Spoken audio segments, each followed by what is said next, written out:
Simon, we're live, sir. Hey, good morning. Thanks for having me again. Oh man, I always look forward to these conversations, man. I've tooted your horn quite a bit, and I'll do it again in this morning's show. You're one of the intellectuals in our field, and that also is walk the walk in many degrees. And I'm so excited to have you back on. Well, thank you. No, I love talking to you about everything, anytime. Good. Well, then this will be show number 3 of an infinite amount of shows with Simon Golob. Oh boy. I'll go ahead and read your bio, Simon. So for those that are not familiar with SLG, Simon Golob is a retired law enforcement officer, having started with NYPD in 1998. After September 11th, he was offered a position in federal law enforcement, where he was fortunate enough to support the GWOT. Throughout his career, SLG has served as a patrol cop, investigator, firearms instructor, assaulter, and sniper, deploying numerous times to Africa and the Middle East, as well as 4 tours between Afghanistan and Iraq. His experiences include tactical operations, protection, and instruction.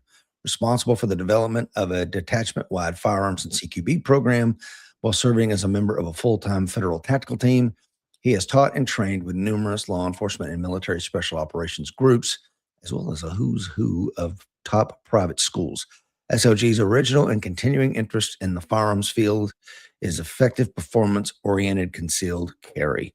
To that end, he is heavily involved in the development of the original modern appendix inside the waistband holster, as well as many of the current derivatives. An occasional competitive shooter, SFG has managed to consistently place highly in regional and national shoots in a variety of shooting sports, including first place finish at Steel Nationals, third place at Bianchi Cup 2 years in a row. Are you going to be competing much this year? Actually heading to Steel Nationals again next week. It'd be the first time in about 20 plus years, I think. So, Whoa. Yeah. What are you running? Carry optics, my LTT P30 with a RMR HD on it. Nice. Yep.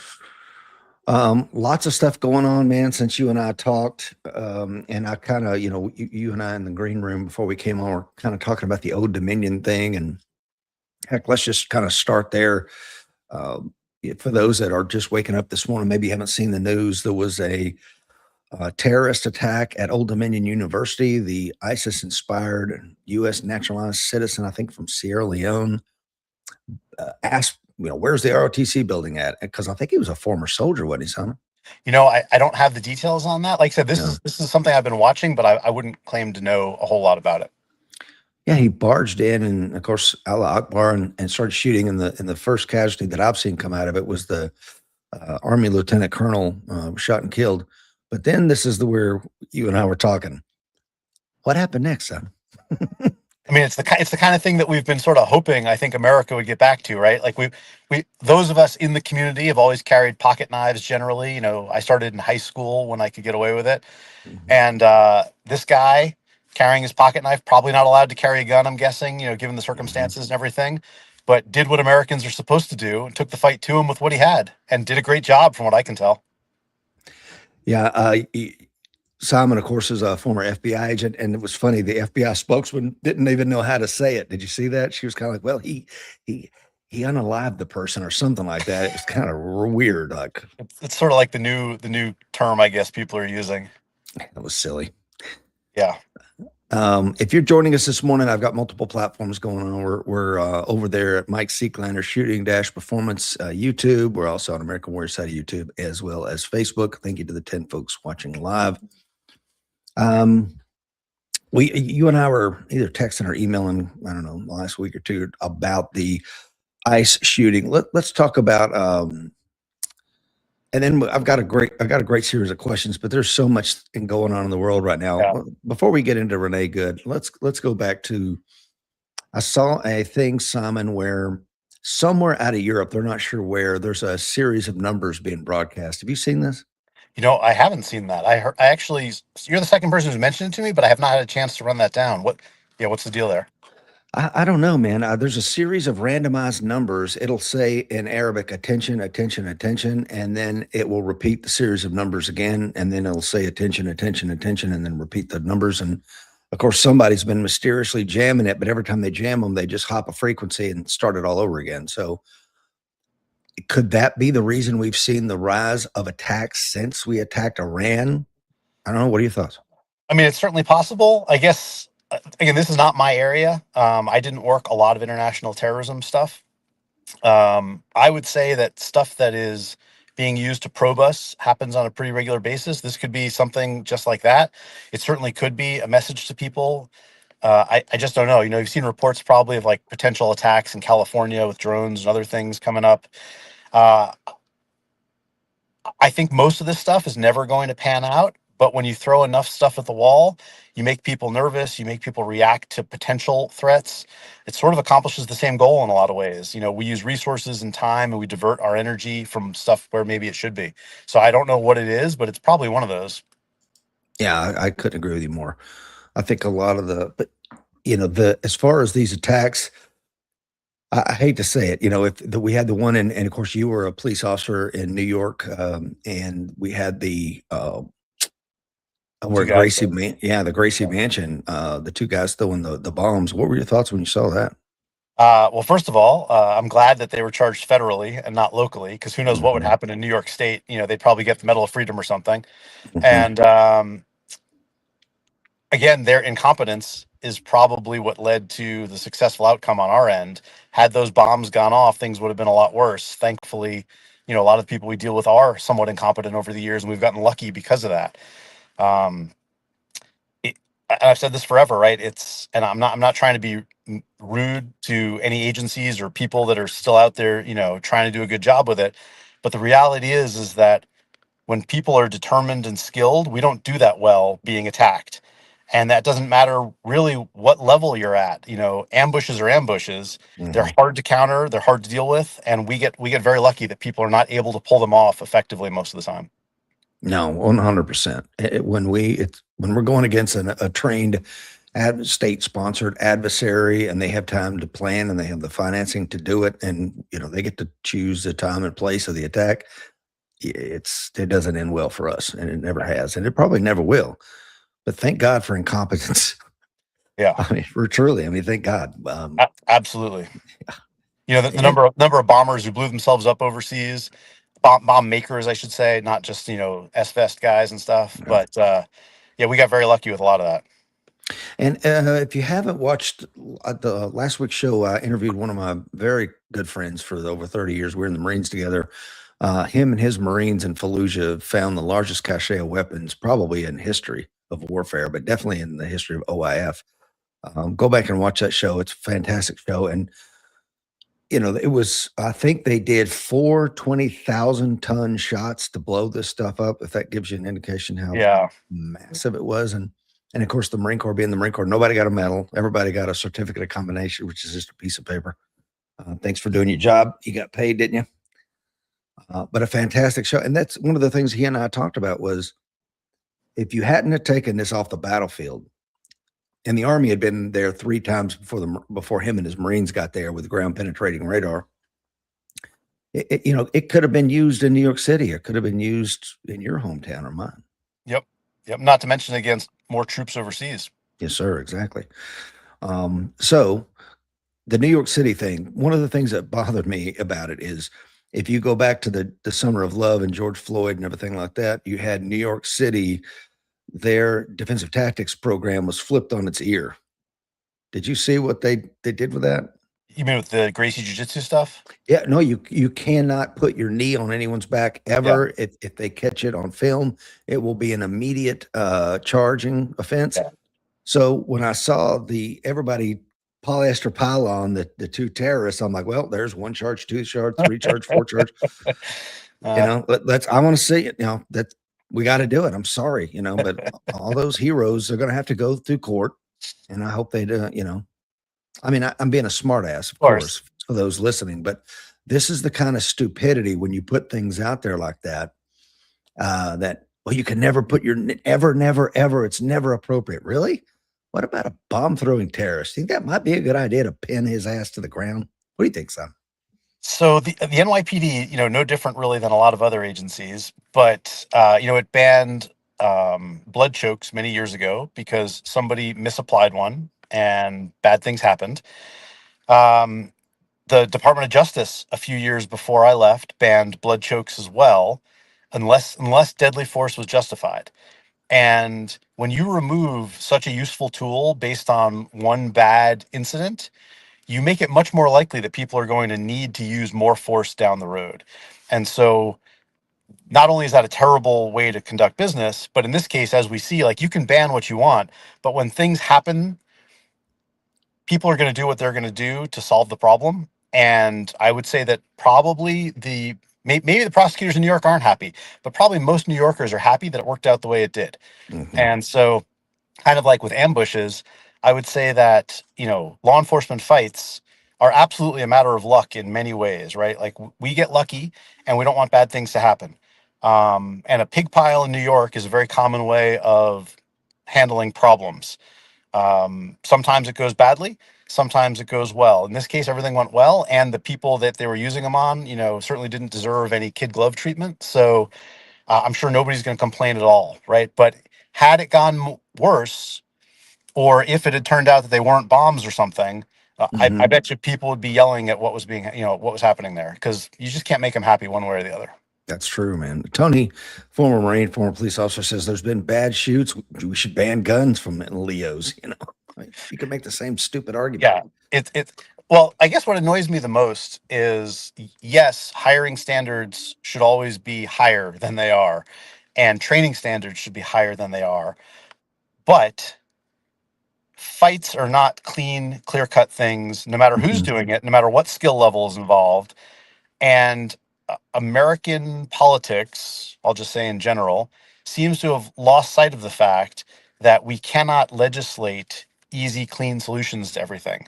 And forgetting about hiring standards and training standards and everything, solving a ongoing violent problem is not something that we can calmly sit back and say, well, you can use this but you can't use that, or we want to see this result but not that result. It just doesn't work that way. And I guess it's frustrating to me that these are things Americans understood from day one, and now we want to pretend that's not the case. No, spot on, my friend. Jason says realistic training limits the victim pool, but it doesn't drain it. Yeah. John says, morning, brother. Nice beard, son. Thank you. Jason is on from Northeast Kansas. Will Rhodes is on. Good morning, Rich and Simon from Missouri. Coin number 2269. Guile is on from the Philippines. Michael Gentili is on. Bruce is on. Thank you so much, guys, for being on with Simon and I. I want to go back to the whole thing because outside of being a combatives instructor in the Marine Corps, I don't like the term blood chokes in the civilian world because it just sounds bad. And I know that all that kind of stuff, because really, it truly is the LVNR, lateral vascular neck restraint. It doesn't have to be a choke. It can be, as you know, it can turn into one instantaneously, but I used it for 4 or 5 years as a bouncer, never harmed, never, I mean, I choked a lot of people out, but never permanently harmed anyone. And at the jujitsu class that I go to, and probably you go to, I see 5-year-old girls whipping it on people all the time, and everybody claps hands and walks out of there just fine. So to take this off the table and say it's at a lethal force level, to me, has always been stupid. Yeah, I I mean, just don't get it. so I will say, I've not found anyone in jiu-jitsu that knows what a lateral vascular neck restraint is. Mhm. They just know it as a choke. Yeah, rear naked And choke, whatever. right. Yeah. And so in this area, the lateral vascular neck restraint is sort of where it came about. Kansas City, or sorry, Topeka is where a lot of that stuff started, with weapons retention training and law enforcement and everything. So this area is very familiar with that. I could be wrong about this, but I believe that DOJ specifically called it a blood choke to differentiate, obviously, from an air choke. Yeah. And so I use that because in law enforcement, I think more people are familiar with that across the country these days with jujitsu, where sort of older school law enforcement training, I think guys are more familiar with the other term. But I don't know for sure, and I would agree with you. I don't think saying that you blood choked somebody is the best way to go. But as you know, I think it's a much better way to go than sticking your arm across their trachea and Yeah. crushing. Yeah. Oh, yeah, that's Yeah. and, the guy that was selling Lucy's up in, I think it was New York, Yeah. Yep. he got a bar arm choke. I don't think it was intentional, but that's what happened. Of course, I don't think he died from that. I think he died from diabetes and Right. heart All sorts of condition. stuff. Yeah, all sorts of stuff. And Yeah, that's who, but again, that's who police officers are dealing with day to day. These are people with HEP, A, B, C, D, E, F, G, right, HIV. They got it all, man. And yeah, they don't live a healthy lifestyle. So they could fall and hit their head and die. I mean, there was a right. Baltimore police officer that recently punched a dude and he fell to the ground, hit his head and dead. Did you see that? I didn't see that. Yeah, man, that came out like a week ago and guy was stone dead. And it was a traffic altercation and he kind of pushed the cop. Cop just popped him one time and hit his head. It was lights out. So he'll probably die in prison for that. I mean, and that kind of, I think that will probably get us into what we're going to talk about a little bit later. But Hmm. certainly that guy didn't deserve to die. Yeah, Had he not pushed the police officer, we wouldn't be having this discussion. that's exactly right. And again, I'm not talking about justification for deadly force or anything like that. But when did it become okay to physically fight back against law enforcement and expect that nothing bad was going to happen? Simon, of course, I wrote a memoir, you know, and in it, I talk about 3 different times a young Rich Brown was being a scumbag, little hood rat. And I got police officers pointing loaded guns in my face. Guess what? I'm still here to tell the tale. You know why? Because I complied instantaneously. Yeah, And in one case, I thought it was unjustified, so I went and got an attorney immediately. I called into work. I was a Marine in uniform, and this guy was, I don't know what the hell he was thinking that morning by pointing a loaded gun at me. And, you know, I said, hey, man, go be running late. I got to go get a lawyer because I'm suing the shit out of this guy for doing what he did. But I agree with you, man. I don't know how we fix that problem right there. Societal breakdown almost. so not to get too far into it right now, but my girls are studying some stuff in history, talking about different societies and things like that. Hmm. And a homogenous society is not what America has really ever been, and in many ways that's a good thing. But we cannot overlook the fact that an advantage of a homogenous society is that everybody understands the rules, generally speaking, and that everybody follows those rules. And when we Hmm. have so many competing interests, whether it's political or financial or social, people are going to go off with whatever matters to them. And now you've got all these factions around the country believing different things about how we should be living our lives in America. You don't have those discussions in Japan very much. You No, don't sir. have those discussions in England very. I mean, England's changed a lot, but historically Hmm. speaking, right? Small island countries, homogenous populations, everybody kind of understood the rules, and things were pretty civilized. That's never been us, but I would say that in the past, more people realized that this was a great place to be, and they wanted to do everything they could to fit in here. And now, of course, be yourself has taken on a whole new meaning here, and nobody wants to fit in anymore at all. So nothing good's going to come from that. No. And I think that that kind of warms us up to get into today's show, you know, because we're talking around a lot of the things that I want to talk to you about, and that is whether it's the LVNR or carrying a blade or whatever, you know. So let's jump into it, man. You know, tactics when it comes to the average American CCW carrier. What's real? What's important, Simon, and what's just utter bull crap in your opinion? So I think this is a difficult question to answer, honestly, especially on a flat screen, not in person, hands on stuff. Hmm. I guess I would argue that most civilian self-defense scenarios don't really involve tactics in a meaningful way, the way most of us would probably think about them. Obviously, situational awareness and paying attention to things and having the will to act and then acting early enough are all the things that kind of lead up to that. But I don't see a lot of traditional tactics being used in these things. And I think I would say, while those first things are obviously super important in every scenario, no matter what you're doing, I think that when you see things developing, instead of kind of waiting to either decide, should I leave this area or should I take action? If you use that time to position yourself somewhere where you're going to be safer, but still able to see what's going on if you need to interact with the person in some way, that's what I would call like using cover, right? Cover is Hmm. not something we see in domestic fights in the street very often, except in law enforcement. And even then, it's usually much bigger shootings, not one-on-one type things.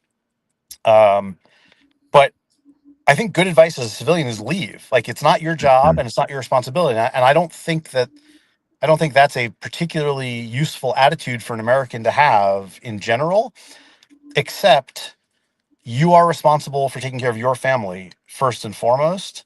And if you get involved in something that you misunderstood or misinterpreted or went badly for you, you're gonna have problems because of that. And if you're willing to put up with that, which again historically Americans have been willing to do, then I think the solution to that is put yourself in a position of advantage behind some cover where if something pops off, you're not moving to cover, you're not having to figure out tactics and employ them on the fly while doing other things. You've already set yourself up and you're in the best position you can be in to do what you have to do. And I'm thinking, everybody's got a different movie in their head with this stuff, which is part of the problem of doing this, not live. Right. I'm thinking like if you're in a restaurant, if you're out in public somewhere, if something's happening, find a good solid chunk of concrete to get behind where you can see what's going on. If you're somewhere where that's not a possibility, right, then it is what it is. If I'm in a parking lot and there's a bunch of cars around, it's very common to say that cars are not cover and that cars are bullet magnets. And these are true things under certain circumstances. But with pistols in America dealing with crime, a car can give you cover. And Mhm. and being behind it is not necessarily a bad thing. So use what you have around you, put yourself in a good position and make decisions from there rather than either and I'm not going to fault you for just leaving if something looks like it's happening. That's always a smart idea. And if you've got your children with you, your wife with you, whatever, that may make the most sense no matter what. Mhm. But rather than standing around like you see people today with their phones out, filming everything, seeing what's happening, put yourself somewhere else where you can make better decisions and be in a better position to deal with it if you have to. And that's very simplistic advice, but I don't see that happening on the street when things are happening with people. No, that's exactly what I was kind of hoping you would say.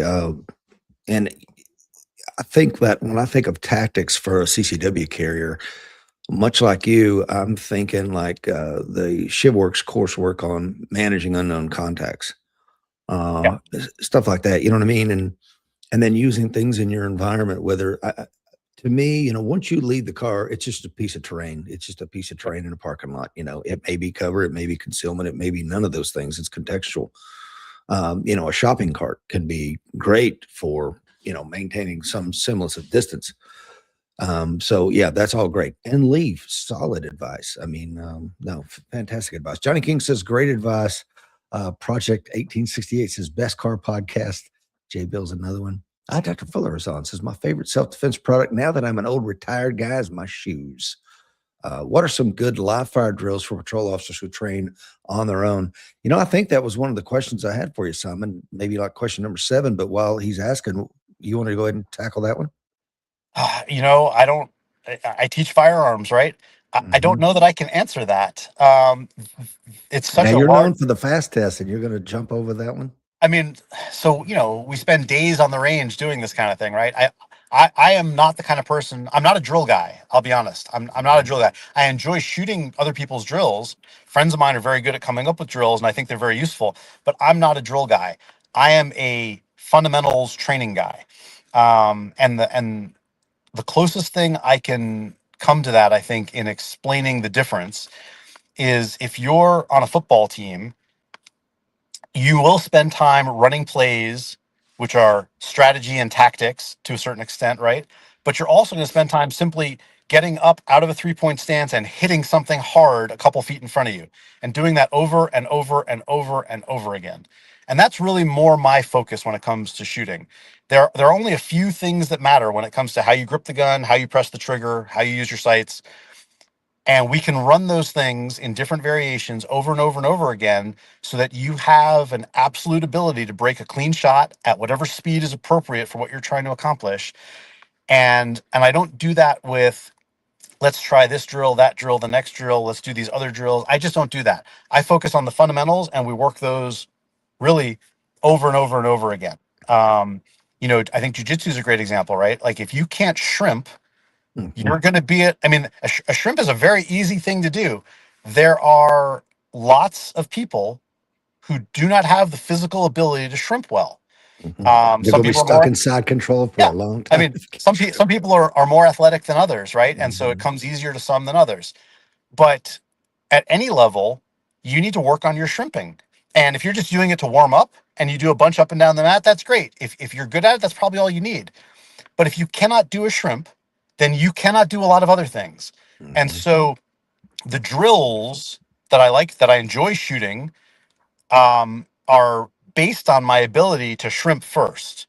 And so that's how I view it. I want to break it down to the fundamental skills and work those things, because then you can apply that to anything we're doing, as opposed to, well, this is the drill that I do and I know what I can do on this. So the fast test, as an example, since you brought it up, uh, the way I view it, it's a test of what you can do at a pretty high level. It's not a minimum standard for being successful in a fight or in a competition or whatever matters to you. It's a fairly high level test. And if you want to get good at it, for example, and I don't know that it matters to get good at it necessarily, but if you want to get good at it, you don't just run the fast test.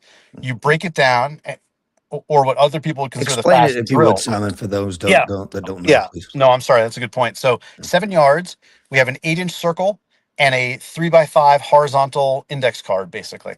And it looks like a chest and a head, but what it really is a low probability target and a high probability target. And they're oriented the way they are because mostly because of the realities of shooting at targets on ranges with backers and stands and things like that. Um, so the idea is you start concealed. There's other ways around it, but it's really meant to be done concealed. And at the beep, you fire 4 rounds, sorry, fire 2 rounds into the 3x5 head box. Your gun will go to slide lock at that point. You'll do a speed reload and fire 4 rounds into the 8-inch circle. So you've loaded the gun with two to the 3x5, speed reload, 4 to the 8-inch circle. And if you can do that under 5 seconds, if you can do it under 5 seconds twice at a class or an event that I'm doing or something, then that is a coin winning run. If you can do it under 10 seconds, that is a very respectable level of ability for a professional gun carrier or someone who might be interested in shooting, a CCW person, but is not someone who's training, to be as good as they can possibly be no matter what. And then we have some other standards in between. But the idea is the first shot off the draw is the hardest shot for people. Doing that to a low probability target is simply harder. So we do that. We follow it up with another shot. Then we've got a reload. The first shot off a reload is typically a very hard shot for people, very often missed.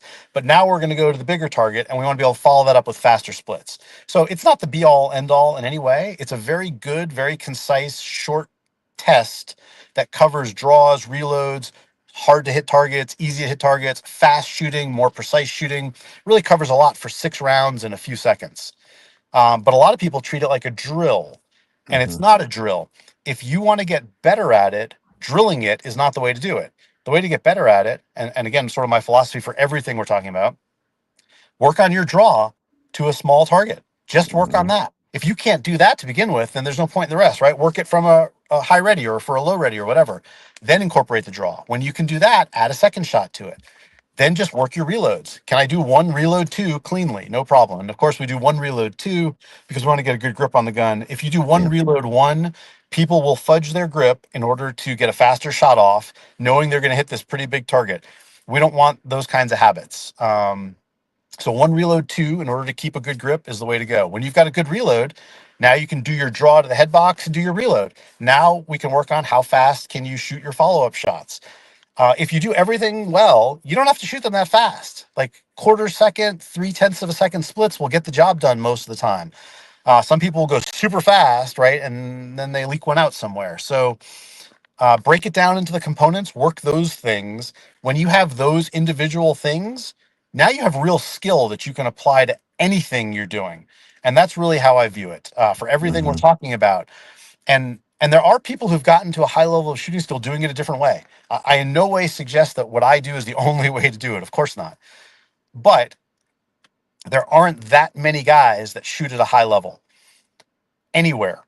Hmm. And I have seen this work over and over and over again in a way that I don't see other things work as well across the board. Again, I'm in no way suggesting it's the best way to do it. I'm not saying it's the only way to do it, but I've had a lot of success with it, using it and teaching it. And not everybody's brain works that way. Yeah. Some people will not sit there and do the reps on a single thing until they're nauseous about it, right? Like Hmm. I understand that everybody's wired differently, so you have to figure out a training methodology that's going to work for you.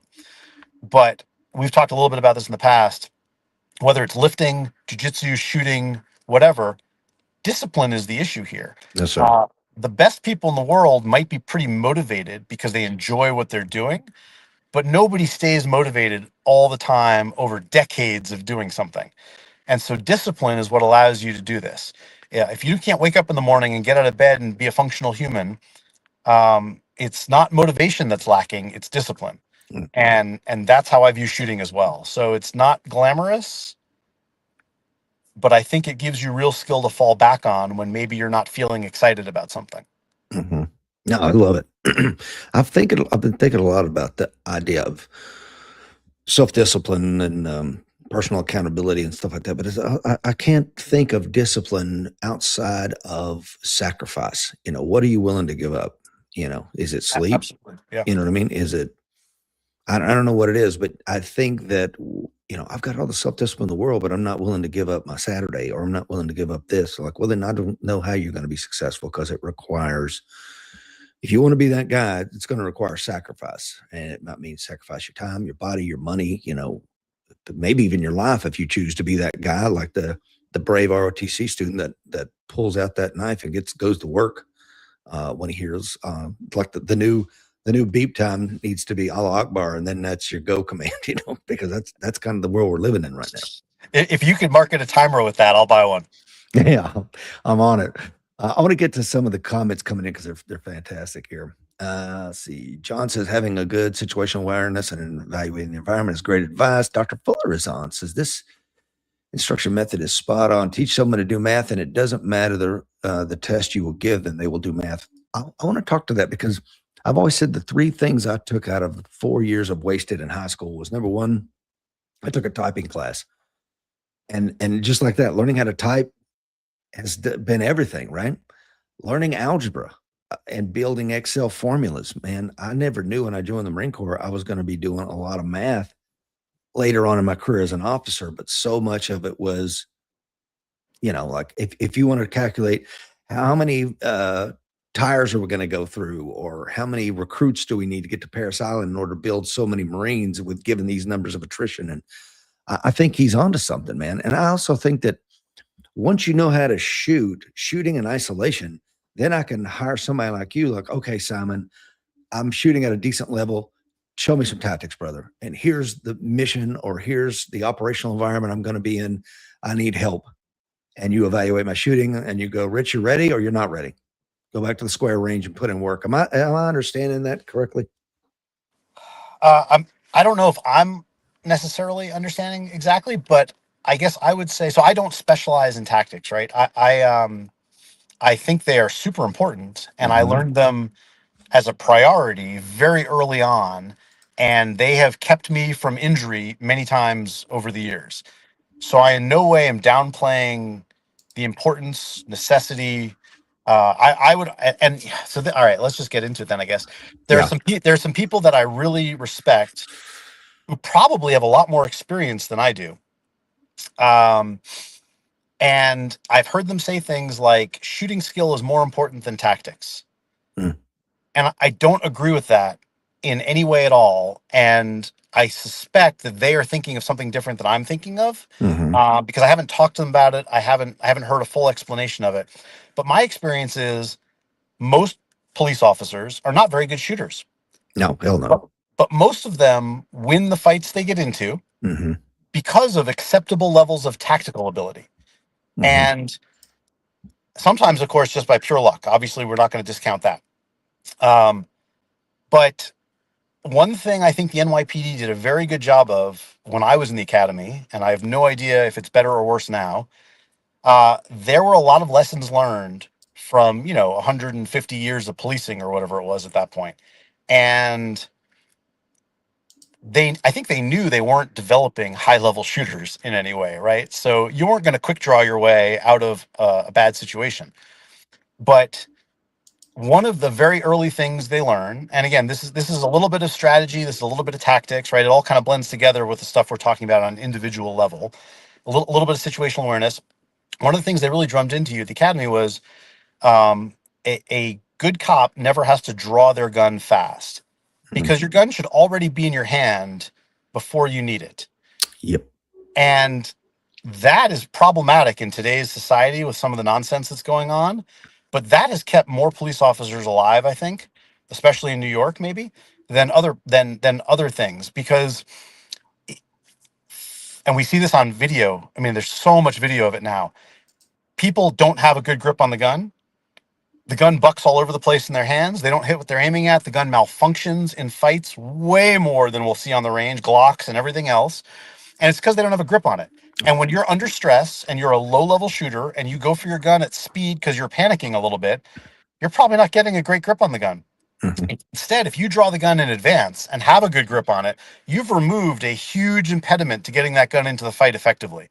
And so a police officer that knows, hey, I need to pull my gun out, maybe 30 seconds before I think I might need it, just in case, I think they're so far ahead of the curve. And I think, now I'm not saying we should go pointing it at people unnecessarily. A lot of things in New York, you'll see guys put the gun behind their leg when they're coming up on things. I don't agree with that stuff. I don't think those are good ideas. But I do think having your gun in hand before you think you absolutely need it, or before you desperately need it, I think that's a winning tactic that law enforcement in New York has used for a long time. So that's a little more challenging for a civilian context, right? Because of the way the laws work and everything. Not to mention just your personal safety as a guy with a gun running around in public, attracting attention. But let's just pretend you're in your house for a minute, right? If something happens in the middle of the night, I don't go figure out what happened and then figure out if I need a gun. I get my gun first, and then I go sort out whatever happened. And in my entire life, it's always been something benign. Nobody's ever broken into my house at this point. But I don't ever leave the gun or strap on a belt with the gun. I put the gun in my hand and I go figure out what the issue is, and then I go put the gun away. I think that's just one example, but when you're dealing with a lower level of shooting ability and the reality that the hardest thing to overcome effectively at speed under stress is getting the gun into your hand effectively, I think New York came up with a pretty decent solution a long time ago. And every cop I knew followed that pretty religiously, I would say. So I think we've gone off track a little bit here, but no, not at all. Yeah, but anyway, there's no going off track on this show, brother. All right. People love the side roads that we take here, Simon. John says Simon is the best. He and Justin Dial are my two top ranked tactical trainers, and I got to get Justin on the show. Shame on me, man. I need to write that down. Hold on. Yeah. So I am not a thinker in this space. I'm a put my head down and do the work kind of guy. Yeah. Justin is also that way, but he's a thinker. He really comes up with a lot of very interesting, in-depth ideas about training and other things that, and some of that, of course, is based on his Marine Corps experience. Justin's a very interesting guy to talk to always. Yeah. He was teaching a class recently in Lejeune, and Mike and I were teaching a class in Florida, and I could not make it, but man, I hated to miss that one. Sorry. So just finishing up on tactics for a second here. I got more questions on tactics. No. Okay. So I'm not a tactics instructor per se, but the industry doesn't really offer individual tactics that I'm aware of on a level that I would like to see. And so if you want to go learn CQB and team tactics and stuff, there's plenty of places where you can do that. Whether it's good or bad or different, I don't know. But I'm doing my first tactics class in a few months down at Meade Hall as an add-on to my on-demand pistol class. And its focus is not team tactics, CQB, high-speed dynamic stuff. It is on the individual negotiating the everyday world that they have to deal with, not from a strategy standpoint so much, but as a literal tactic. How do I use this piece of cover correctly to do what I need to do? How do I use a car correctly when I'm in the car or out of the car? It's not a vehicle fighting class. That's not what we're doing here. I'm in the real world doing the things I do. What are the tactics that matter to me as an individual, not kicking indoors, not having teammates, not trying to be super cool, just the stuff that matters here. And it's not saying, oh yeah, you should use cover. Well, yeah, of course. But how do we do that correctly? And I learned this stuff from John Holshin and Greg Hamilton when I was about 20 years old, and maybe even 19. I think I was 20. Um, they taught methods of searching for bad guys, of using cover, of seeing people before they see you, that I have not seen taught anywhere else. And I've used them for my entire career with tremendous success. And that to me is not being taught on the free market or anywhere else that I'm aware of. And that's what civilians need to know, I think, is how do I look around this corner without giving away my position and see if there's a bad guy there? How do I use this corner, this piece of cover, this piece of concealment effectively to accomplish my mission, which is not let's blow this door and send 6 dudes in here. Yeah. People like that stuff, and I don't have a problem with it. I certainly enjoyed it when that was my job. Mhm. But I do believe that using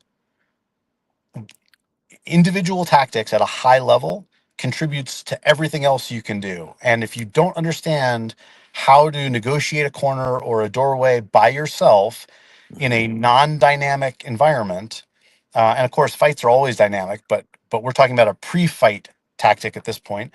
I think that's super important, and I don't see it being done. So I'm doing my first one in a couple months. We'll see how it goes. I'll have to look on your website and find out when that is. I might have to figure out a way to get down there. That'd be And cool. yeah, and somebody came to me recently, like, "Hey, can you do some CQB?" I'm like, "Absolutely not qualified, never will be." Anything like that. I taught that stuff 30 plus years ago. I am so far out of the loop on that. There's Yeah. no way. And when it comes to, because there's tactics at one level, and then there's like, what does the mom and dad need to know that's carrying a concealed firearm in America need to know tactics wise? And that is diminishingly small relative to having the ability to apply your, marksmanship on demand under stress. So I think that, yeah, I mean, it doesn't take much, I would imagine, Simon, like you said, maybe a one day and then repetition in your own environment when you go back home, right? Yeah, no, I agree completely. These are basic ideas. There's a small amount of technical skill required, and then you just practice it. And it's not stuff that requires 10,000 hours of practice to get. It's a lot more basic than that, but very, very functional. I will say, so one of the things that I talk about in that that you just brought up, people are going to say I'm living in fantasy world because of who I'm married to or whatever else. I understand this is not the reality for everybody. But one of the best things you can do for your personal safety from a tactics standpoint, I'm a motivated, dedicated, disciplined CCW carrier, get your wife or your spouse involved. If you're a woman, get your husband involved, right? If your kids are old enough, get your kids involved. A one person defensive element is incredibly inferior, like orders of magnitude, compared to a two-person defensive element, compared to a Mhm. three-person. If you've got two or three people who are paying attention to their environment, who have some level of ability to take action and affect things, and at the very least to not be a part of the problem that you have to handle while you're handling the rest of it, it makes you so much more capable and so much safer. And I think that I know lots of spouses are not interested in this stuff, and lots of guys complain that their spouse is not interested in it. I'm not, you know, a motivational speaker. I don't know how to overcome that hurdle exactly, but for my wife, at least, she's not interested in this stuff the way I'm interested in it, but she is absolutely interested in taking care of our children. And so I find that the desire to be a mama bear or whatever, silly terms are coming up these days, but that desire is great, but with no preparation, no training, no forethought about it, how effective are you going to be? If you can get your family involved in this, at the very least, to know what they should do if you need to take action, let alone if they can help you in some way, man, your odds go way up at that point. So, walking around by yourself is not a winning solution compared to having other people with you that know what they're doing. No, well said, sir. From your deployments and the stuff that you teach, what small, low cost modification, whether that's a piece of kit or whatever, to your everyday carry, placement, garment choice, retention devices, et cetera, yields, in your opinion, Simon, the biggest real world survivability improvement? Can you think of anything like that? Well, I'm not being rude, but I think immediately of operators hate this one weird trick or whatever, little YouTube channel thing that people would say. I don't know if I've got a great answer to that. I guess I would say one thing that I see a lot of is that when guys are wearing kit, and this is often worse with civilian or just as bad with civilians, I guess, because they don't have the actual experience that, they wear it for training, they go to a class, but they don't use it professionally. But I also see it with professionals all the time. Whatever side your pistol is on, that side of your vest needs to be as bare as possible. And I see people put pouches there all the time, and that interferes with your draw. And I see guys who should know better. I mean, combat vets and everyone else, they'll draw and they'll make a little wiggle with their gun to get around the pouch that's in the way. That's not a winning way to do things. And it may have worked for you in the past. Most of the time, guys are not drawing guns at pistols at speed in a tactical element with buddies and carbines and everything else. There's not a whole lot of instances where guys are transitioning to pistols, but it certainly has happened, and it's happened to some people I know. I don't want something in the way of that pistol. It's an emergency capability. That part of its role is an emergency capability, and when I want it, I need to get it out without knocking into my nods pouch or med pouch or something else, extra ammo, and then losing my gun. Right? Or slowing me down. That's not the way to do that. And if I have to wiggle it on the range, am I going to do that the same way under stress, on an awkward position where I'm not just standing, square-footed on the flat-footed square on the range? This is a problem that I've seen my entire life. And I think it's because the military and SWAT don't prioritize the pistol when they have a rifle in their hands. And I understand that. Of course, that makes a lot of sense. And at one point, you probably remember, during the GWOT, there were elements that stopped carrying pistols completely, or just threw them in a pouch or a bag just to have it with them if they needed it, but it wasn't really readily available. If that's your mission and that's what's working for you, I'm not here to say otherwise. But if you're Can we talk carrying about it, that? Why that was, Simon? And because you're going into a room with 4 or 5 other of your best friends, and if your rifle does happen to go down, they got that sector of fire covered. yeah, But we're not talking about that for me and you. no. So So I'm just talking about for civilians or cops that are training on their own or going to classes where they're wearing kit and everything, let alone if you're doing it professionally. So I used my pistol a fair bit as a SWAT guy because as a little guy, I'm going to go into crawl spaces, I'm going to go up ladders, I'm going to go into attics where I can't use an M4. And so the pistol becomes a primary for a lot of stuff. That's not a fast draw. That's pretty deliberate, not a big deal. But if you do need your pistol quickly, I want to be able to get to it. I don't want to have stuff get in the way. And I see people, and I'm a little guy. I don't have a lot of real estate where I can afford to put stuff everywhere else. But you have to make some concessions to, if I'm going to carry the gun, it needs to be effective. And if I can't get it out fast and easily under stress, it's not effective. So I need to change what I'm doing in order to do that. As you know, well, you don't know, but last year training your old department, whatever you want to call it, there was a couple of guys that just had their kit was a yard sale, and I'm evaluating. I'm like, look, man, your kit's a yard sale. What do you mean? I'm like, you got your ears hanging off your sidearm. What the hell are you doing? It reminds me of Gideon, in the Bible. I've got 30,000 men here. No, you don't. Look at how they're drinking water. Where's their shields? What do they do with their spears? Send them home, and then you finally get down to the ones that should be there. And after I said that to him publicly, because I'm like, would you like some advice? He's like, yeah. I'm like, okay, let's talk about this. Look at your shit. It's just a mess. And the placement is all wrong. Like you said, you got stuff not only hanging off the sidearm, but I mean, just you can't get to it when you need it. That's why a lot of your problems you're having on the range. Anyway, the range head of the range firearms trainers comes up to me privately. It's like, man, I've been wanting to say that to him for years. Much shame on you. Why haven't you said it? Yeah. But pull the guy off to the side. Don't make him get professionally embarrassed. You could have taken him into the range shack and squared this shit away a year ago.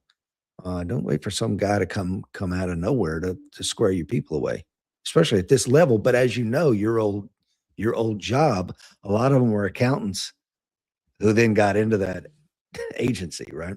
So, They're not unfortunately, shooters, is what I'm getting at. well, no, unfortunately, though, I can give you the exact same example with guys that were shooters, and high level shooters. Wow. Um, I say not high level shooters from a technical standpoint, high level shooters from a professional standpoint. Mhm. Um, the problem is bigger, actually, and it's not just the places I've worked; it's everywhere I've ever seen, with very few exceptions. Um, People will not say things like that because they don't want to make teammates upset with them. They want to be popular, they want to get along, Mhm. and I understand that desire, but if you're not saying something to somebody who you work with or who you care about in some way, whose life may depend on things you do or vice versa, and this is where we get to hiring issues and selection issues and stuff. There's an awful lot of thin-skinned people running around doing these jobs. Ain't that the truth? I have had that conversation throughout my entire career. It's never made me a friend. No. Um, and the last time I had that conversation was with a guy with like 10 deployments overseas, tons of experience at a high level, a good dude, like no question about it. Not a very good pistol shooter, Hmm. just a good pistol shooter by low level agent standards. Yeah. And so he felt that he was beyond needing any help or interest, or certainly wasn't going to take it from, some guy teaching on a line, here or whatever, right? Because he came from whatever unit. Hmm. Uh, not a good pistol shooter. No. Wasn't going to get any better either. What kept having to, get around the pouches on. He was still wearing equipment from his old position, because either he felt like it gave him credibility. Somebody could see that, he had done helo ops or whatever, or had a certain camo pattern that, some groups Hmm. use. Um, that is a bad mindset, in my opinion, right? You are not interested in doing the current job. You're interested in showing everybody the job you used to do. And that doesn't make him a bad operator, or doesn't take away from his experience. The dude is squared away. And Yeah, I but would, resumes don't win gunfights, man. Your no, skills and no, abilities. You know what but I mean? I mean, I, so you're right on, bro. You're no, right no. on. And I'm saying I would take him to back me up any day of the week. Mm. But he was not willing to open his mind to getting better at something because he felt Hmm. he had all the answers based on his previous experience. And anybody watching him who knows anything about shooting knows, well, okay, you can pass our tests. That doesn't mean you're a good shooter, though. Hmm. Yeah. So unfortunately, guys won't say things because they don't want to be in the position where they're pissing off teammates and having people dislike them. And for better or for worse, I've always had no problem telling people these things, and I don't try to be a jerk about it. Hmm. I assume, and I know I'm wrong at this point, but I assume that everybody wants to do better at what they're doing for not Hmm. only their own sake, but for their teammates' sake. And unfortunately, I haven't found that to be the case necessarily. Yeah. Thank you to the 27 folks watching. We're streaming across 3 platforms, whether you're finding us on Facebook or a couple different YouTube channels. I appreciate you being on this morning. Project 1868 says famous last words, quote, in my last unit. Uh, yeah. Yeah. And, Well, and and that's a legit thing, right? Like when I came to the bureau, mhm. I came from my deployments overseas, my getting to work with high speed military guys. I learned a ton because I was a sponge learning from guys who've been doing this since Vietnam. Mhm. Um, and so I thought when I got to a local SWAT team, not local, but a domestic SWAT team, Mhm. I'm like, oh man, I already know everything I need to know. Well, there's a big difference between overseas operations in a military environment and law enforcement operations in a domestic environment. And I was dialed in for the overseas stuff, not the domestic stuff. So I changed some of the stuff I was doing as I learned because I stayed open minded. And I realized, hey, I may have skills that a lot of people don't have and different experiences, but that doesn't necessarily mean that I'm going to do this as well as I can do it. So if I want to do this as well as I can do it, I have to not think about all the cool guy stuff from before and just be open minded and learn from these guys. And so I learned a lot doing domestic SWAT stuff. It's not just the same thing over and over and over again. Everything has its nuances. Everything has things that matter more or less. I'll give a super basic example, right? Which it never even occurred to me really till I got to SWAT. When I was overseas, all my mags were strapped down, pouches closed. I might have one mag available as a ready mag, contact mag. I Mhm. didn't like double mags on the gun for balance Mhm. issues and stuff like that. But everything else was strapped down because when things happen, you tend to go prone when explosions go off and when shots come in. And when you go prone, and I've had this happen to me, unfortunately, you don't know what you're diving into in the moment. So That's you don't right. want to compromise your magazine supply or, ammunition in the mags or anything like that. Guys that had their magazines bullets up. I never understood that. Like, I don't want stuff to get into the magazine. I want to keep those protected. So when I got here, I'd see guys with like magazines inverted so you could pull it out down, or, nothing was strapped down, and they had all sorts of layers on. Like, I tried to keep myself pretty slim so I could get down and do things. Well, in SWAT, you're not going prone. Like, that's just not a thing in a domestic SWAT operation. I'm not saying things couldn't get so bad that someone somewhere is going to go prone. That has happened occasionally, but you're not normally going prone under any circumstance. And so while I still don't think there's a downside to protecting your ammunition, not to mention you don't need vast quantities of it in a domestic scenario, um, that is a definite difference. Prone was foremost in my mind overseas for a lot of stuff. Domestically for SWAT, it's just not a thing, right? You're not going prone unless you're laying behind a sniper rifle, in which case you're in a completely different scenario. I won't say who said it, but I was talking to somebody recently, and they're like, they carried their rounds up so that the ambassador or whoever it was could see that they were running green tip and weren't using black hills overseas. And I'm like, are you freaking kidding me? It's like, yeah, I want to see that, make sure we're running green tip like the directive said to do. And I mean, that's a terrible reason. I know that's a terrible reason. Bananas. Yeah. Let's see. Dan Brady says, having a growth mindset is rare. Dan, I need to have you back on. Shame on me for not reaching back out to you in a while. I want to circle back to something you said a moment ago, and now I'm having a senior moment. So while I struggle with dementia, let's go ahead and move on to the next question. Competition hones speed and accuracy. What specific competitive skill or habit do you actively strip away, if any, when training civilians for life or death encounters, and why? So if you're a high-level shooter, I wouldn't say that I strip anything away. If you want to train yourself to do certain things, you're probably going to be perfectly successful, and I'm not going to worry about that. But I would say that the thing that I don't care about and that I don't actively teach and that I try to get people to understand how unimportant it is split times. If you're fast and accurate and you want to shoot fast, I'm not going to say you're wrong. What I think is that what we do on a range, again, under very low stress, on a non-moving target, with a known scoring zone and everything else, that is just physical skill training, tool development, that kind of thing, right? On the street, when shots get fired, almost everybody moves immediately. Mm-hmm. And so dumping rounds at a super high rate of speed does not lead to a bunch of good hits. That doesn't mean that, and I think this is interesting because there's a sort of an argument in the training community for a few years now. People that want you to purposely slow down your shooting, and they usually use like a third of a second as an example for that, because they call that like your decision-making speed or whatever.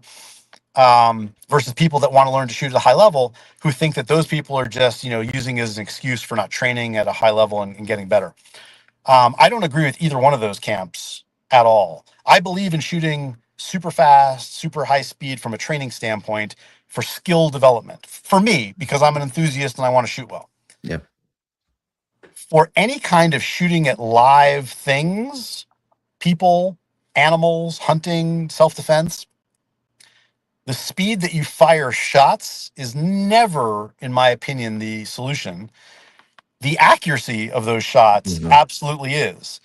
And I actually just wrote a post about this that's coming out tomorrow that touches on this. But people like to say, I hunt with a single shot rifle because, I know I have to make it count.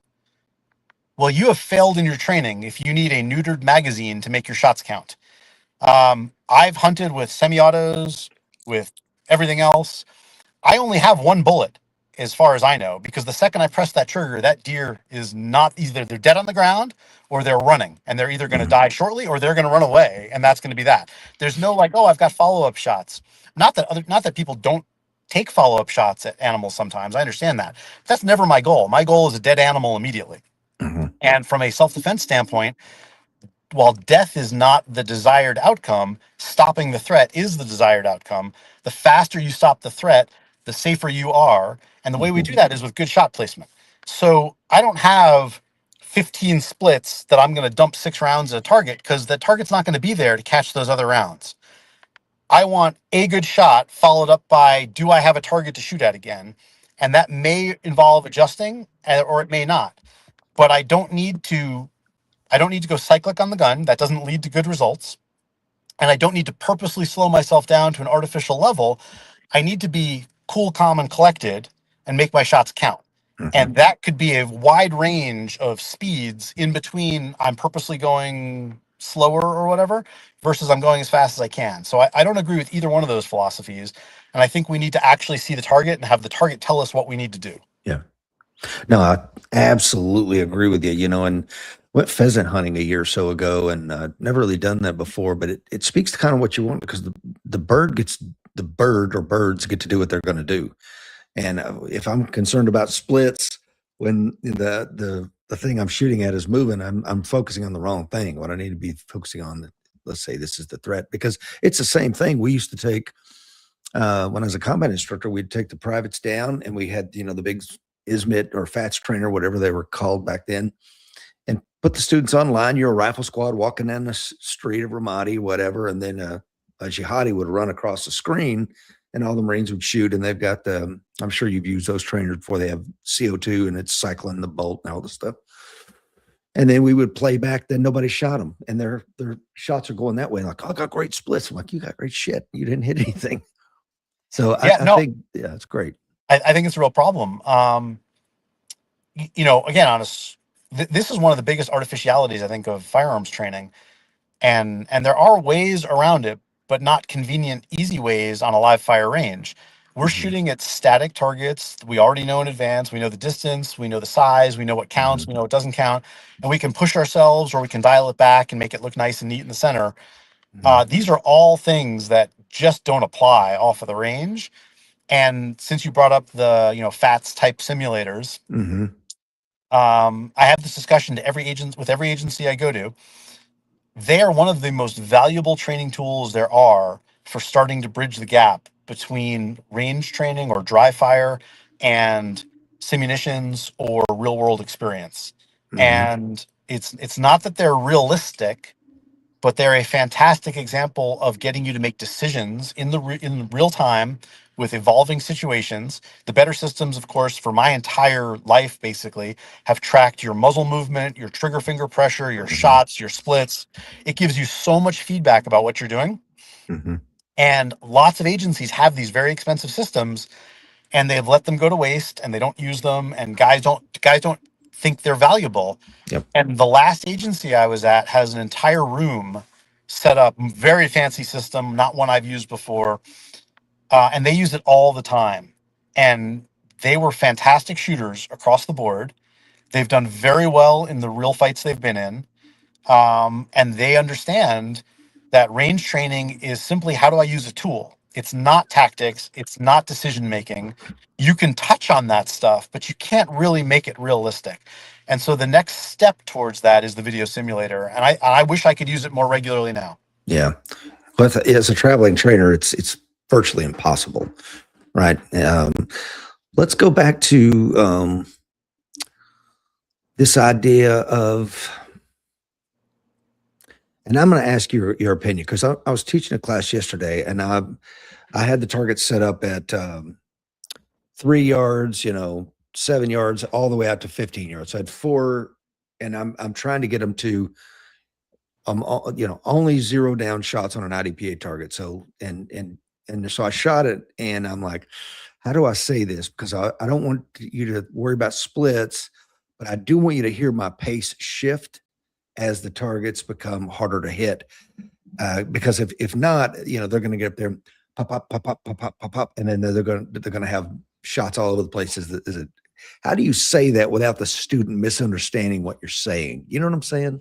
Yeah. I don't know if there's a direct way, but this is talking about seeing what you need to see. Yes. And changing gears. And that's kind of the concept between with the fast test that we talked about earlier with a low Mm-hmm. probability target and a high probability target. What you're doing is the same idea, just with targets in depth, which is a great way to do things. And I favor doing that anytime I can do it on a range.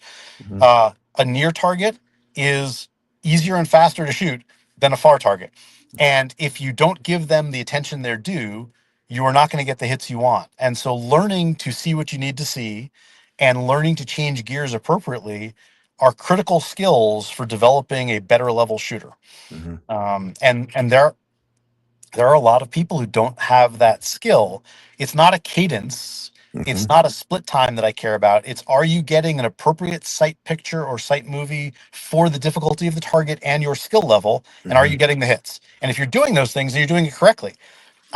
If you're doing it too slowly, where you could push yourself more and learn more and get better, then of course we want to push, at least in training, right? Mm-hmm. But so you could be way too slow on everything and have perfect hits, or you could be way too fast on everything and not have perfect hits. We want to be correct for each target. See what I need to see up close is not the same Mm-hmm. as see what I need to see on a smaller, further target. Right. Seeklander has a phrase that I really love, and I use it as often as I can. And I think a lot of students misunderstand what he's saying. And I don't know if you've heard him say it, but he says, your sights are your speedometer. Mhm. They're going to tell you how fast you can go. Yes. What do you think about that? You agree with Yeah. that? Completely. Um, you're I think it's and another way of saying what you just said. See what you need to see, maybe. Oh yeah, no, absolutely. It's true of a red dot, it's true of iron sights, but one of the things that's interesting about sights is that assuming you can break a clean trigger, Mm-hmm. if you can hold on the target, you know you're capable of hitting it 100%. If you cannot hold on the target, you're certainly capable of hitting it, just not 100%. And so your sights are a speedometer of how fast you can go, but they're also a measure of your accuracy. At least generally speaking, we're talking about getting further out, right? So your sights are a measuring tool for both speed and accuracy. And when you know how to read them correctly, they will tell you all sorts of information long before you've ever pressed the trigger. I love that. Look who's on, Simon. Bill Armstrong. Good morning, brother. So, so of course, I've been down to Mead Hall a number of times now, and that's where we're going to do this inaugural tactics class. But Mead Hall has a video simulator down there, and Bill and I have talked about this a fair bit.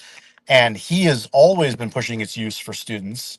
And it's one of the few ranges I've been to where that is available. And so it's a benefit of going down there is getting to use that. Yeah, Mead Hall's a fantastic place, and Bill and his family are wonderful people. Thank you for being on. Semper Fi, brother. John says only hits count, everything else is a loud miss. I want to talk about this because this is something that I've kind of always been rattled around the back of my mind, but in the last couple of years, it's really pushed to the forefront, especially with since the summer of love. And the FBI has a thing. They say every bullet fired has your business card attached to it. And I agree with that. There's no such thing as a miss, in my opinion. Every bullet lands somewhere.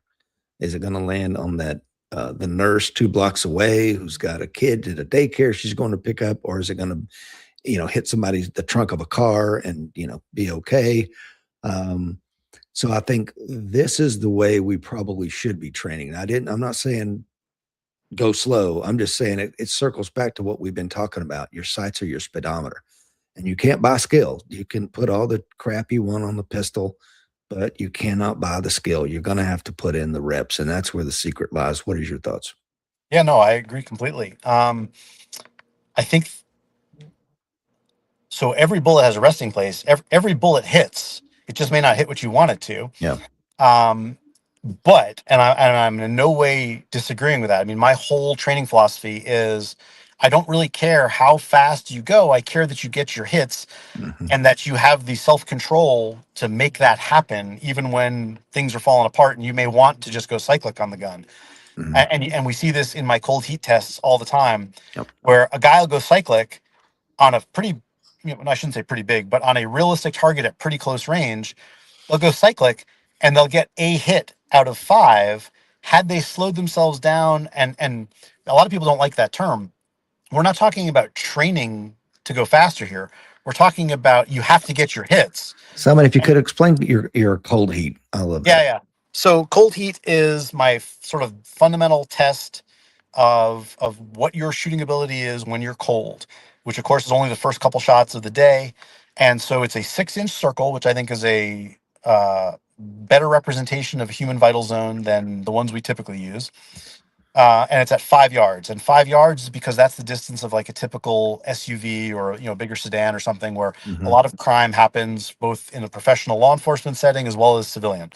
So it's just a good I shouldn't say average, but it's a good distance to represent a bunch of things. It's far enough that you have to use your sights, because if you don't use your sights on that 6-inch target, you're going to miss a lot of shots.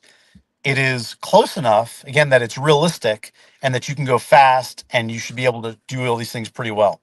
So I have a totally artificial, arbitrary scoring system. One hit in under 2 seconds is what I would consider competent CCW or police officer level of ability. If you can draw your gun, get one hit on a 6-inch target at 5 yards in under 2 seconds, you are a competent gunman with cold level of ability. If you can get 2 hits, I'd consider that like a SWAT level shooter or maybe a firearms instructor level shooter. You've obviously put some work in. You're better than most. If you can get 3 hits in under 2 seconds, I'd consider that more of a full-time tactical capability. You're on the range a significant amount of time. You're putting in the work. You're doing really well. If you can get more than 3 hits in 5 seconds, that is an enthusiast competition level of ability. You've obviously devoted a ton of time to training. There's nothing wrong with that, but that is not a measure that matters for most professionals or CCW people. And so the point of this scale, even though it's Is that from artificial, concealment, Simon? I'm sorry to interrupt. Is yes, that from yeah, sorry, concealment? no, Okay. yeah, from concealment, Okay. absolutely. Okay. And we start hands up, in a placating or fence position. Um, if you're a SWAT guy and you can get these 2 hits, maybe you want to spend more time on the range. That's fine. Or maybe you need to spend more time on your medical or your CQB or your driving or whatever. So this is designed as a measure of what do I need to work on as a minimum level of realistic ability, not a qual course, which is completely unrealistic and not a measure of anything really.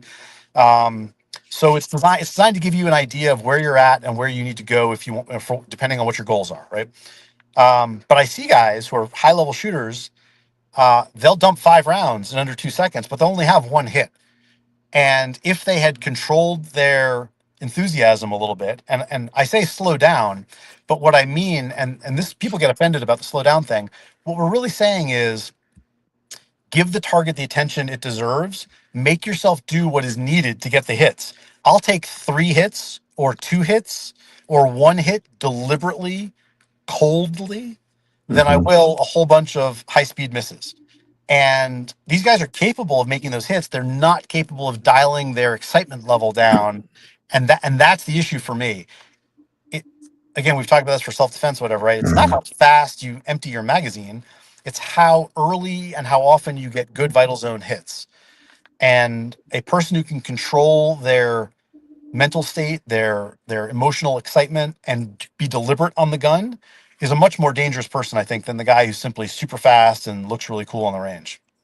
Well, again, I can't, if someone did that, dump 5 rounds in under 2 seconds and had maybe 1 hit or no hits, I'd be like, there's no way you saw your sights during that. You just gripped the gun and beat the shit out of the trigger. And there's nothing wrong with that if you have an awareness of what your sights are doing. I got no problem with that. If you have the skill level to make that work, then you're seeing what you need to see. Yep. I just haven't met anybody with that skill level, I guess. No. Yeah. Next question here I got for you. Describe a specific failure, either in gear design, doctrine, tactics, training, whatever, Simon, that you encountered and corrected it, and what practical change should our audience make because of what you learned? So we talked a little bit about the pouch idea before, and that's a good example of looking at your equipment critically and making sure that things are where they should be. Because there is a hierarchy to how you lay out your gear. And that's sort of beyond, I think, what we're getting into right now. But one of the bigger issues that I found in my career was some of the schools we went to. They have their school standards, and these are well-known national level schools that do a lot of training for really high-speed units. They have their school standards, and guys want to make them. So in order to make these standards, they will adopt artificial starting positions. If you have to go prone as a part of it, they'll start in like a really low crouch, like barely off the ground. They'll roll the bail down. This is back with like 6004s. They'll roll the bail down in order to get a faster draw, and the school would let people do that. These are terrible ideas, and you may not check the box on a certain test that you couldn't pass if you had to do it in a more realistic manner. But this is why I stress shooting cold, shooting from concealment, shooting with your hands up. Um, you have to do stuff, even though it's a range, we've discussed, a range is totally artificial, but we have to do things that are contextually important for us. If you're Mhm. a competition shooter, then starting with your hands up from concealment cold is maybe useful in some way for you, but it's not a competition skill. You Mhm. should not be entering a competition particularly cold. You can almost always warm up to one extent or another, and you're probably wearing an exposed race rig of one to one extent or another. So that's what you should be training with, right? That's the context that matters for you. If carrying a gun concealed for self-defense is the issue, then training concealed for self-defense is how you need to be. And while it's fine to practice your hands in all sorts of positions for the sake of building skill and some familiarity, if we are testing and especially if there's like a check mark on the line or bragging rights or whatever, well, I can't cheat my draw by gripping my garment a little bit or sneaking my fingers under the garment to get a faster draw. I need to have a consistent place that matters, which to me is a fence that is going to keep people off of me for a certain amount of time. It's also going to let me talk with my hands, which is just a New York kind of thing, but obviously lots of other people do it from all over the country. This to me is where I want my hands if I'm dealing with an unknown contact. If my hands are down, the number of sucker punches that I've seen on the street might surprise people. And when you get up in somebody's face, you should expect, which is, as you've seen, very, very common strutting behavior and usually doesn't lead to a fight. Usually guys will bounce chests or do whatever, a little shoving here and there. But if you get up in somebody's face like that and they cold clock you, you should have expected that. And so I'm not willing to go clear, close to people with my hands down. This is a position that I can do things from. Mhm. So if I'm testing, this is where I need to be. My holster needs to be concealed. If it's a thumb brake, the thumb brake needs to be there, whether mandatory or my own belief in it. If I'm running a gun with a safety, the safety's got to be on. All those things matter. And I see people cheat those things everywhere I've ever been all the time. Guys will put the gun back in the holster. They won't, put their devices back on. Some guys, and we may have even mentioned this before, so I'm not going to beat it, but some guys will really cheat it. And if they're using a double action gun or something, they'll keep it cocked because they think they're going to do better that way. Like these are all losing approaches, right? You are not going to gain skill. You're not going to gain confidence. That is not how I would do it. And I see that all the time in one way or another. No, I love that. And you and I talked about it previously. Like I'd never heard of anybody not engaging in thumb safety on a 1911. And then sure enough, in Montana, at a course, I think it was Dr. Fuller's course. That's what the two students were doing. And then I think Seeklander saw that recently too at a course he was at, and I'm like, where the hell did this come from? It's like, what are you doing? So Is it the Series 80's got people confused that they think they can do that? I mean, what the hell am I So missing? it's funny. Yeah, I literally just talked about this last week as well. I love 1911s. I love single action guns. I love carrying cocked and locked. There's a lot of advantages to guns with safeties, Mhm. and I favor them. But even at national level competition, I have seen people fail to disengage their safety on a draw, on a stage. And I see that all the time in training groups that use 1911s. If you push the speed or you push the stress or you push the scenario to the point where they are not as comfortable and used to it, you will see people fail to take off safeties. That is a fundamental training error. And it gets back to what we talked about earlier. I'm not interested in doing, high speed drills as much as just drilling the Mhm. fundamentals. And if you're carrying a gun with a safety, sort of the fundamental is, do I have a proper high thumb grip on the gun when I draw so that my thumb can take the safety off naturally? And am I correctly working that so that when I'm in a high ready, my safety's on? When the gun moves to the target, my safety comes off. When I'm done shooting, my finger comes off the trigger, the gun comes back, the safety goes back on. That's the only correct way to run a safety on a 1911. And as you've seen, lots of people don't do it correctly and it bites them eventually. Well, it's the same thing with running an M4 platform. The people that will not work the safety, it's like, man, I don't know. I don't get it. I really don't. So the M4 is interesting because you're right. You do see people that don't want to do that. They want to take the safety off. They want to, if you pick up your M4 to hold it with your thumb down, you're holding it wrong because your thumb Mhm. needs to be up on the safety so you're ready to go. Mhm. And again, this bit a friend of mine in a fight one time where he didn't get the safety off because he was not prepared to do that. Mhm. But the issue with that, sort of the saving grace of the M4, right, is that it's already in your hand. So you've already got a master grip on the gun. It's super easy to do what you need to do. When you're going for your 1911 or your high power or whatever gun with a safety, now you're having to develop your grip at high speed, have everything work out correctly, and then make it happen. And that's not hard to do, but it absolutely takes correct repetitions.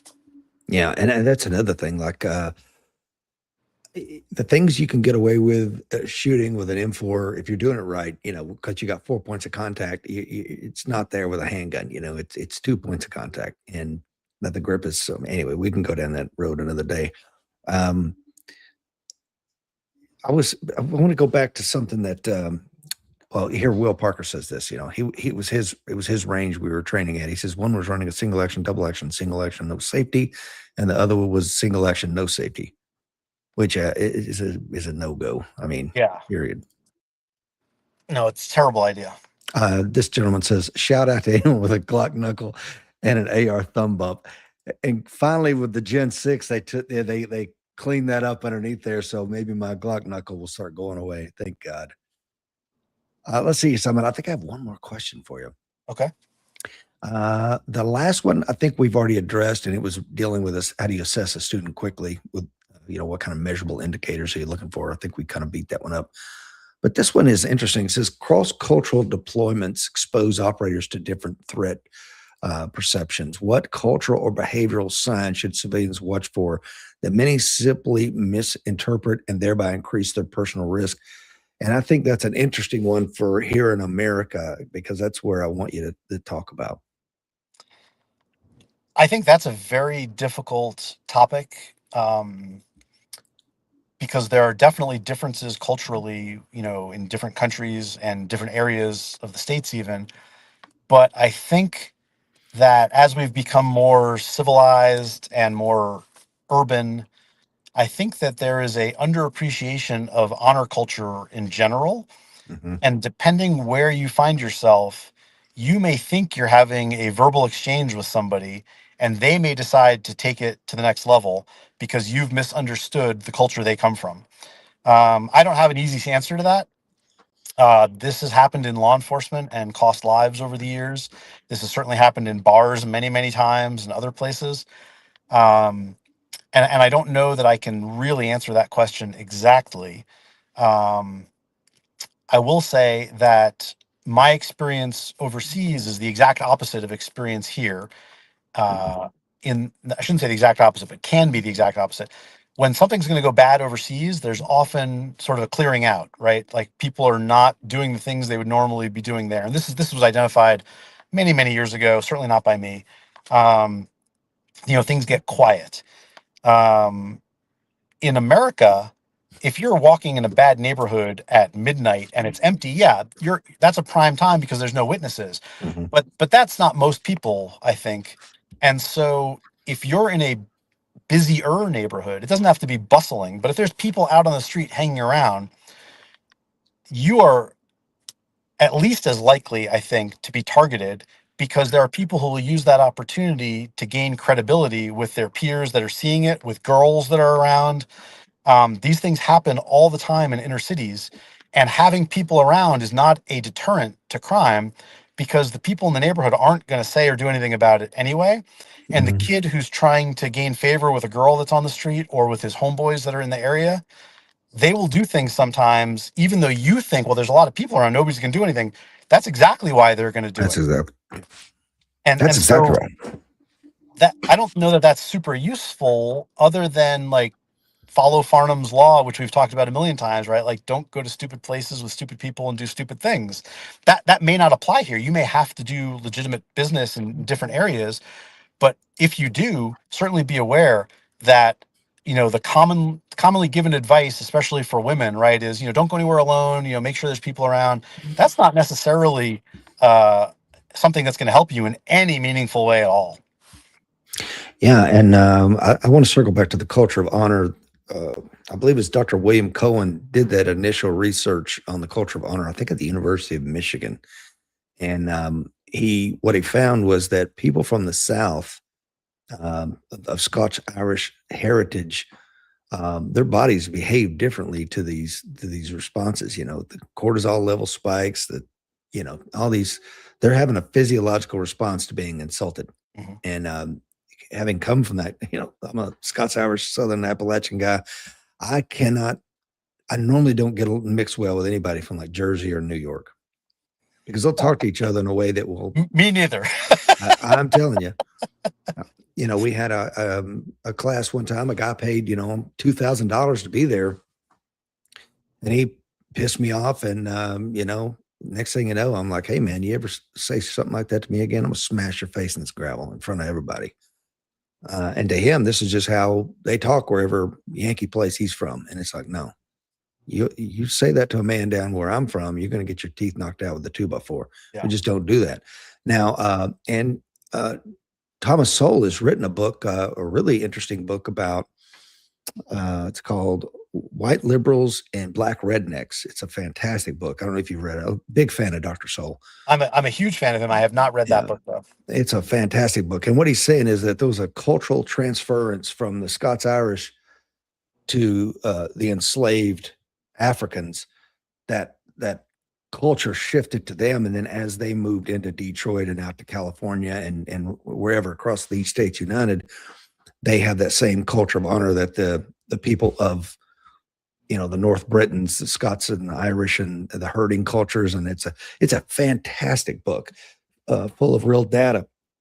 So Simon's absolutely right. I saw it working in prison. I've seen it on the street as a police officer, and people value respect far more than you think they do in those, because that's all they have. They don't have money. They have respect, and respect is everything to them. So the quicker you know that and understand the environment you're in, respect is huge. And a lot of times, what I found, especially working in prison around these people, because that's all they have in prison is a respect, that if you treat them that way, they'll retreat you that way. The minute you try to disrespect them, even though you're in a position hierarchy than they are, it's going to be a bad day for you. Yeah. Yeah. Prison, of course, magnifies the hierarchy of things. And it's a very defined system normally compared to what we're used to out here. Yeah, me and my son were leaving the gym the other day, and there was some hood rats in the gym. We were working out, and we kind of kept a distance from them. They were very young, maybe late teens. And I said, these people right here are more dangerous than the older gangbangers. Absolutely, they're far more. They're like a baby snake. They don't know how to control their venom. They're going to go all out. Yep. So those are the ones that people think, they're just kids. No, they're not, man. They're developing a reputation, and they don't mind doing a little bit of jail time because it's part of what they do. Well, and so not only that aspect of it, but kids in general do not have an appreciation for life, and they don't understand consequences the same way. And so kids have committed just atrocious crimes over the years. You may be able to beat them in a fair fight, unquestionably, but it's not going to be a fair fight.